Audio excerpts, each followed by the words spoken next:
Thanks so much, Haley. With more snow comes more problems for Granite Staters. Some say recent storms have burned holes in their wallets and eaten up time.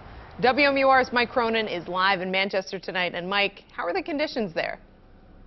Well, Stephanie, some light snowflakes falling right now in Manchester. Nothing significant yet, but over the past couple weeks, we've seen large snowbanks piling up in parking lots all over New Hampshire, just like this one. And of course, that'll only continue to grow with more snow on the way this weekend. People we talked to tonight say that all these recent storms have affected them in many different ways.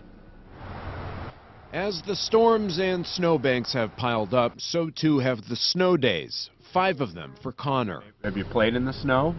Yes. What have you done in the snow? Sledding and making a fort. And for Dad, that's meant finding a babysitter while he's at work. Recent storms have created a strain on some New Hampshire families. I think I just got done paying a $1,000 bill just in the last 12 days or so for plowing and sanding the driveway, so it's certainly been an inconvenience. Once this storm has passed, some parts of the state could see more than a foot of snow. If we get another 10 or plus more inches, it may be a problem for us because there's nowhere to put it. It's been hard for Sam Kluger to maintain his tennis schedule at the Goffstown YMCA. His mom says the snow has prevented them from getting around. He likes to practice 4 to 5 times a week, and we're here for a match right now, so we're always trying to plan around the snow, so it makes it a little tricky with that. It's the same story for Wayne Johansson. Storms have affected his kids' swim meets. We've lost a few meets over it. We've probably lost 3 or 4.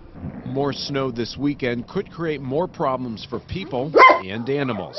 The Manchester Animal Shelter cautions cat and dog owners to use pet-safe ice melt. The regular kind could burn their paws.